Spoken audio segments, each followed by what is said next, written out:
Okay, I didn't have time to throw this one up, but I'll do it as we're talking. Paul from Texas says, in the 144,000 who were the children of Israel, one of the tribes is missing, the tribe of Dan. Could you elaborate on that, please? That's a really good question, Paul.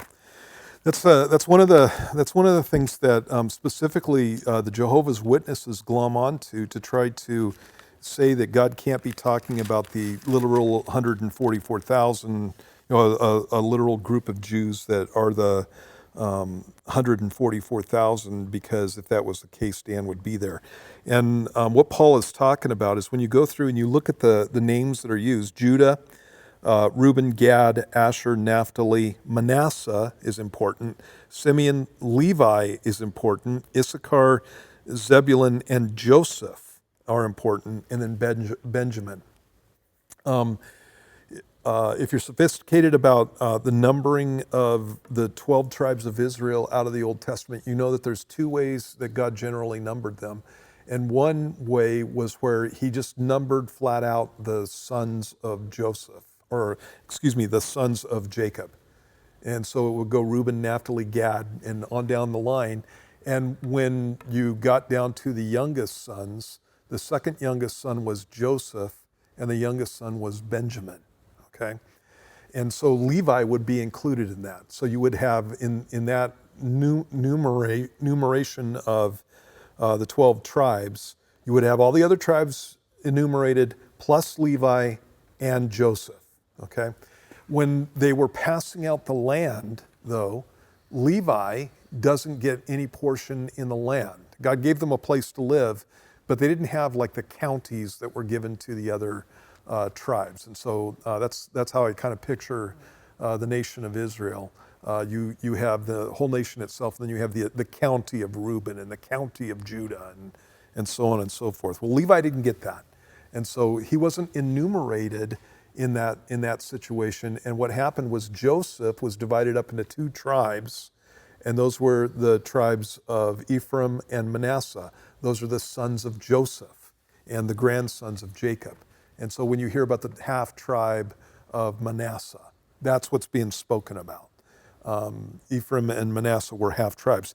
In this passage, you have Levi mentioned, you have Joseph mentioned, you have Manasseh mentioned, which is weird because now you're leaving out the names of two tribes. And the names of the two tribes that you're leaving out are Dan and Ephraim. Okay? And so normally, if Levi is mentioned, then you're just going to get Joseph. But you have Manasseh mentioned also. And so Manasseh in that passage takes the place of the tribe of Dan. Joseph is obviously the tribe of Joseph minus Manasseh, which leaves the tribe of Ephraim. But Ephraim is not mentioned. And so the name is not mentioned in the passage. And so that's really interesting. And the reason it's interesting is because you've got to figure out why God would leave these guys out. Now later on, when you come to the book of Ezekiel, at the end of the book of Ezekiel, that's a passage that is speaking about what's happening in Israel after Jesus comes back, after the tribulation has taken place. Christ comes back and he gives Israel their inheritance. And Dan is mentioned again, and so is Ephraim. They're all mentioned in those passages. And so it's not like God's just gotten rid of Dan or Dan doesn't exist anymore. And so there's some reason that Dan isn't included in this passage, and there's some reason that the name of Ephraim is not included in this passage. And most commentators, and I agree with this, most commentators believe that what's going on there is the tribes that went into idolatry first are the tribes that God left out in these passages. And so it's a judgment on those tribes. In the situation with Ephraim, your name's not mentioned. In the situation with Dan literally isn't even included in the whole thing. And so again, when you're looking at the Bible, you have a situation where both these tribes, Dan specifically is the very first one that goes into idolatry, and Ephraim is included in that whole thing. There's also a possibility that the Antichrist comes from the tribe of Dan. And that's kind of an interesting thing. It's in the book of Jeremiah, and this is just a conjecture. You guys, I don't know this for sure, but in the book of Jeremiah, in chapter 8, in verse 16, it says, the snorting of his horses, well, I'll start in verse 15. We looked for peace, but no good came, and for a time of health, and there was trouble. The snorting of his horses was heard from Dan.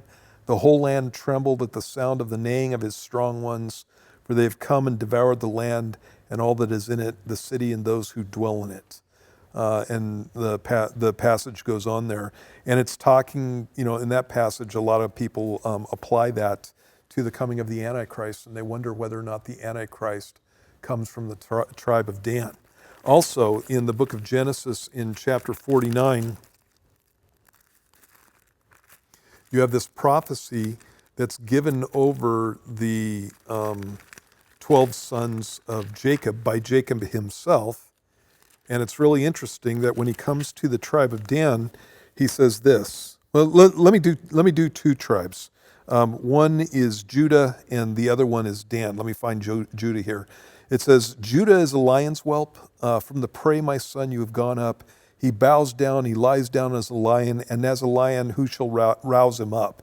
Judah's symbol was the symbol of the lion. That's why Jesus is called the Lion of the tribe of Judah. He comes from Judah. The scepter shall not depart from Judah, nor a lawgiver from between his feet until Shiloh comes, and to him shall be the obedience of the people. And that's messianic prophecy talking about the fact that Christ is going to be coming.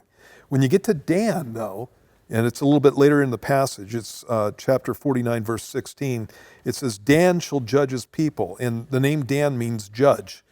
Dan shall judge his people as one of the tribes of Israel.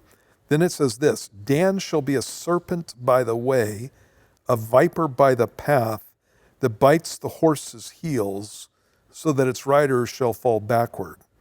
And it's weird, because Dan is compared to a serpent in the passage. That's not good, biblically. It's compared to a serpent. And then it says, he says all that about Dan, and then he says this, I have waited for your salvation, O Lord. And it's the only place in the prophecy that he does this. And so it's like he makes this prophecy about Dan. It's something that is not all good. And then he calls out on the name of the Lord. And actually, when he says, I've waited for your salvation, O Lord, he says, literally in Hebrew, I've waited for Yehoshua. And it's a term that means the Lord is salvation. I've waited for your salvation, O Lord. He's saying the name of Jesus there. I've waited for Jesus. And that's a really interesting thing. And so you have this weird prophecy connected with Dan, and then the whole thing with him calling out on the name of the Lord. You have Dan going into idolatry as the first tribe that does this, and then you have Dan exempted from this passage. And so that's as much as I know about it. And so a lot of guys think that Antichrist comes from Dan. We do know that Dan was the first tribe to go into idolatry. Ephraim followed along. And so those two tribes are not mentioned in this list. So, all right, Paul, thanks for phoning in, man. Appreciate you listening to the show. It's awesome to have you.